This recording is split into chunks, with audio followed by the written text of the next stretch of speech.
The teacher who never gave A's. Everyone remembers at least one teacher from school. The inspiring one. The funny one. The one who made learning feel effortless.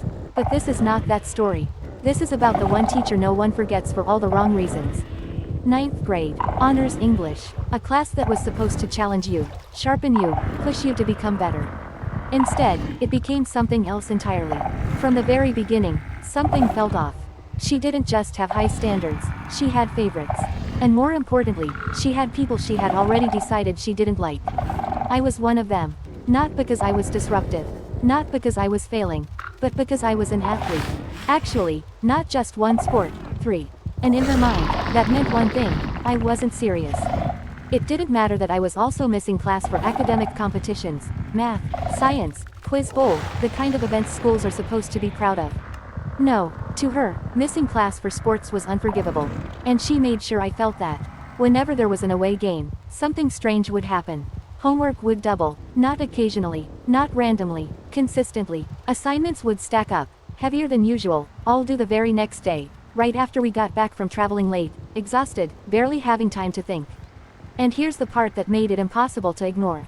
She didn't check homework every day, but somehow, she always checked it right after away games.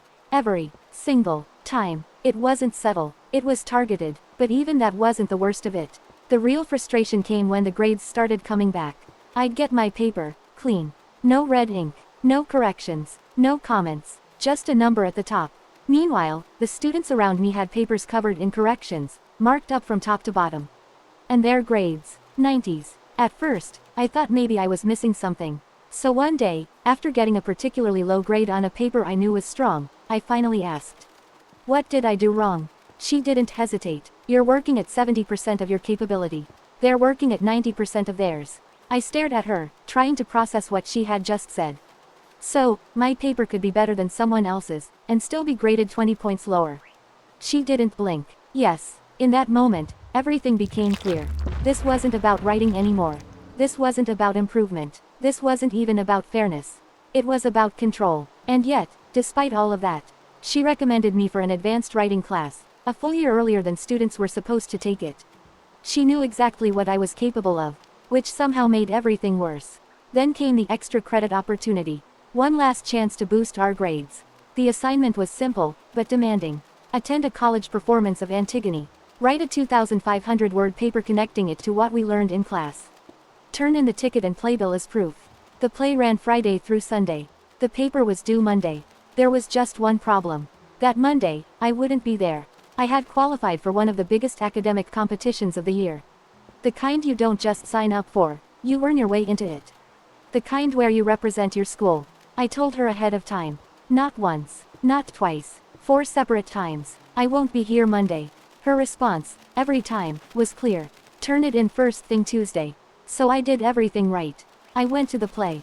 I wrote the paper. I finished it early, Saturday afternoon. I competed on Monday, and placed first in one category, second in another. I showed up Tuesday morning, early, before basketball workouts, assignment in hand. And she refused to take it. "It's late." For a second, I thought she was joking. "You told me to turn it in Tuesday." She shook her head. "I don't recall that." Just like that. All the time, all the effort, the money spent on the ticket, the stress it put on my mom, rushing me from practice, home to change, back downtown, and then picking me up hours later. None of it mattered. Her reasoning: another student turned it in on time, he lived across the street. I could have sent it with my mom, who was busy teaching her own classes. Or I could have just done it Monday night, after an entire day of competition. I even pulled up the file metadata, proof the paper was finished Saturday. She didn't care, because it was never really about the assignment. She had a reputation. She was proud of it. She would openly say that no student had ever made an A on her final exam. To her, that wasn't a problem. It was an achievement. On the last day of class, she gave us a few minutes and asked a simple question. "What's your biggest wish?" The room was quiet. Then I spoke. "I wish for an A on the exam." She laughed. "Yeah," she said, "and I wish for $1 million, and not to have to deal with you anymore." The class laughed, but something about that moment stuck. Final exam day arrived. 100 questions, plus one bonus question worth 5 points. It was one of those generic reflections. What did you learn? What was your favorite part of the class?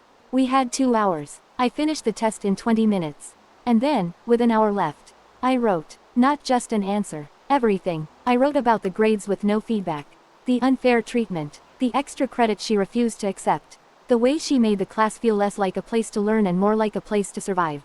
I didn't hold back. I said I wasn't sure I learned anything. I said my favorite part was knowing it was over. I said she was the worst teacher I had ever had, and that the school was worse off because of it. No filter, no hesitation, just the truth. When the hour mark hit, I stood up. Out of 110 students, I was the only one who left. I stepped outside into the breezeway, waiting for my mom to finish proctoring another exam. That's when she found me, holding my exam, tears in her eyes. Meet me in the principal's office. And then she walked away. Inside that office, everything came out. She was crying, shaking, struggling to even speak. I sat there and told the entire story. Everything. The principal listened quietly. Finally, after nearly an hour, he asked one simple question. How much was the bonus question worth? 5 points, she said. He nodded. Then don't give him the bonus points. That was it. I scored a 98 on the exam. Missed only 2 questions. The highest grade in the entire class. The next highest, an 81. She thought she'd have the last word. But a few days before final grades were submitted, something changed. One of my early assignments, graded months ago, had been lowered by 10 points. Just enough to drop my final grade to a 94.4. A/B. I couldn't prove it, but I knew. Then something unexpected happened. That summer, the school changed the grading scale. 90 and above became an A. Just like that, my B became an A.